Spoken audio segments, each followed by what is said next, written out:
Super Housefull அடுத்ததாக social மீடியாவில் இன்னைக்கு சினிமா குறித்த செய்திகள் என்ன இருக்குன்னு பார்க்க போறோம். அதை தர காத்துக்கிட்டு இருக்காங்க நமது செய்தியாளர் வினோதினி.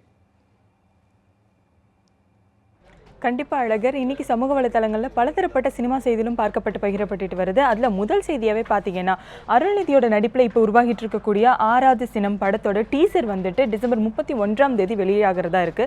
அதே மாதிரி இவரோட படத்தை தயாரித்து வெளியிட்ட ஸ்ரீ தேனாண்டல் ஃபிலிம்ஸ் தான் இந்த படத்தையும் வெளியிடுறதா வந்துட்டு ஒரு தகவல் கிடைச்சிருக்கு. அது மட்டும் இல்லாமல் அடுத்த செய்தியே கௌதம் வாசுதேவ் மேனனும் செல்வராகவனும் இணைஞ்சு ஒரு ஹாரர் படம் எடுக்கிறதுக்கு வந்து திட்டம் போட்டுட்டு இருக்காங்களாம். அதே மாதிரி இந்த படத்தில் எஸ்.ஜே. சூர்யா அவர்கள் வந்துட்டு லீட் ரோல் பண்ண போகிறதாகவும் ஒரு செய்திகள் வந்துட்டு வெளியாகி இருக்கு. இது வந்துட்டு இப்போ நான் பல பேரால் சமூக வலைத்தளங்களில் பார்க்கப்படக்கூடிய ஒரு செய்தியாகவும் பேசப்பட்டு இருக்கு.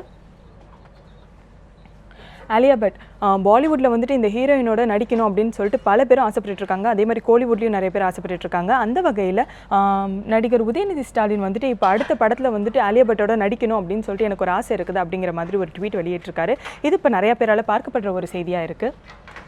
அதே மாதிரி இப்போ ஜல்லிக்கட்டை ஆதரவளிக்கக்கூடிய விதத்தில் வந்துட்டு ஸ்னேகன் வந்து ஒரு கருத்து வெளியிட்டிருந்தார். அதை தொடர்ந்து இப்போ வந்துட்டு கலெக்டருக்கு அவர் ஒரு கடிதம் எழுதியிருக்காரு. அதில் வந்துட்டு தங்களோட வீரத்தை வந்து பறைசாற்றக்கூடிய வகையில் வந்துட்டு இந்த விளையாட்டு இருக்குது, இதை வந்துட்டு கண்டிப்பாக ஊக்குவிக்கணும், இதை வந்துட்டு கண்டிப்பாக கொண்டு வரணும் அப்படிங்கிற மாதிரி அந்த கடிதத்தில் வந்து தெரிவிச்சிருக்காரு.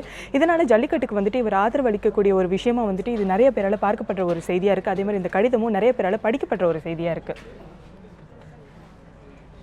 அதே மாதிரி நியூ இயர் அன்னைக்கு வந்துட்டு பல படங்களை வந்துட்டு எல்லாருமே ரொம்பவே எதிர்பார்த்துட்டு இருக்காங்க. அந்த வகையில் அழகுக்குட்டி செல்லம் திரைப்படமும் செல்வராகவனோட எழுத்தில் உருவாகி இருக்கக்கூடிய மாலை நேரத்து மயக்கம் திரைப்படம், இந்த ரெண்டு படமுமே ஒரே நாளில் ரிலீஸ் ஆகிறதா செய்தி வெளியாகி இருக்கு. அதோட போஸ்டர்ஸை தான் இப்போ நீங்கள் பார்த்துட்டு இருக்கீங்க. இந்த ரெண்டு படத்தை வந்துட்டு எல்லாருமே ரொம்ப பெரிய எதிர்பார்ப்பை ஏற்படுத்திட்டு இருக்கக்கூடிய ஒரு கமர்ஷியல் ஃபிலிம்ஸாக இருக்குது.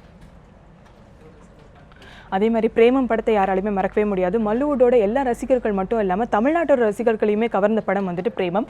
இந்த படத்தோட இயக்குனரோட இயக்கத்தில் அடுத்த படத்தில் வந்துட்டு அருண் விஜய் நடிக்க போகிறத ஒரு செய்தி வெளியாகி இருக்குது. இப்போ இந்த செய்தி வந்துட்டு பலராலும் பார்க்கப்படுற ஒரு செய்தியாக மாறிட்டு இருக்கு. அது மட்டும் இல்லாமல் ரொம்பவே ட்ரெண்டிங்கில் போயிட்டுருக்கு இந்த செய்தி அப்படின்னு சொல்லலாம்.